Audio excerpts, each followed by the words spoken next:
Hi అండి, అందరికీ నమస్కారం అండి. ఫ్రెండ్స్, మన వీడియోలోనే టాపిక్ వచ్చేసి రైతులకు ఏదైతే ముఖ్యంగా పీఎం కిసాన్ 22వ విడత నిధుల విడుదలకు సంబంధించిన ముఖ్యమైన అప్డేట్ అయితే రావడం జరిగిందండి. అయితే ఇందుకు సంబంధించిన పూర్తి వివరాలు అయితే మన వీడియోలో తెలుసుకుందామండి. వీడియో మాత్రం పూర్తి వరకు చూడండి ఫ్రెండ్స్, అప్పుడే మనకి పూర్తి సమాచారం అయితే తెలుస్తుంది. లేట్ చేయకుండా టాపిక్లోకి వెళ్ళిపోదాము. ఇక దేశవ్యాప్తంగా లక్షలాది మంది రైతులకు ప్రధానమంత్రి కిసాన్ సమ్మాన్ నిధి యోజన ఒక పెద్ద ఉపశమనంగా ఉంది. ఈ ప్రతిష్టాత్మక కేంద్ర ప్రభుత్వ పథకం ద్వారా ప్రతి సంవత్సరం 6,000 రూపాయల ఆర్థిక సహాయం నేరుగా రైతుల బ్యాంకు ఖాతాలకు బదిలీ చేయబడుతుంది. ఇక ఇప్పటి వరకు ప్రభుత్వం ఈ పథకం కింద 21 వాయిదాలను విడుదల చేసింది. ప్రతిసారి 2,000 రైతుల ఖాతాలకు పంపుతోంది. ప్రస్తుతం దేశవ్యాప్తంగా రైతులు 22వ విడత కోసం ఆసక్తిగా ఎదురుచూస్తున్నారు. అయితే చాలా మందిలో ఓ ప్రశ్న తలెత్తుతుంది. కొత్తగా చేరిన రైతులు 22వ విడత నుండి ప్రయోజనం పొందగలరా అనే సందేహం అయితే మొదలైంది.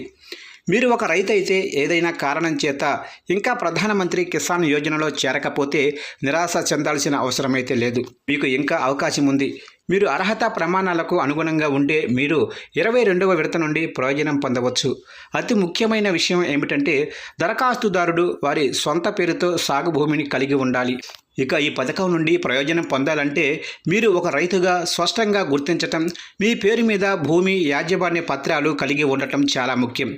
మీరు ఇప్పుడు దరఖాస్తు చేసుకొని మీ దరఖాస్తు సకాలంలో ధృవీకరించకపోతే ప్రభుత్వం 22వ విడతగా 2,000 మీ ఖాతాల్లో జమ అయ్యే అవకాశం అయితే ఉండదు.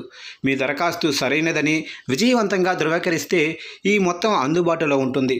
గ్రామీణ ప్రాంతాల్లో నివసించే రైతులు సులభంగా పాల్గొనగలిగేలా ప్రభుత్వం దరఖాస్తు ప్రక్రియను సులభతరం చేసి అందుబాటులోకి తెచ్చింది.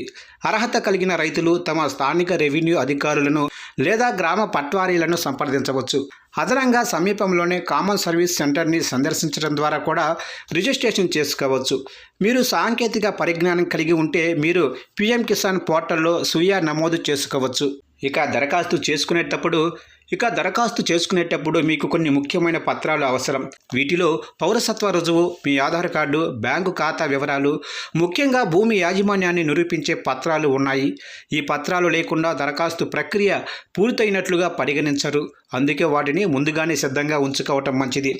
ఇక మీ ఆన్లైన్ దరఖాస్తును నిమిషాల్లో పూర్తి చేయండి. మీరు ఇంటి నుండి దరఖాస్తు చేసుకోవాలనుకుంటే ఈ ప్రక్రియ చాలా పారదర్శకంగా ఉంటుంది. ముందుగా మీరు అధికారిక పీఎం కిసాన్ వెబ్సైట్ను సందర్శించాలి.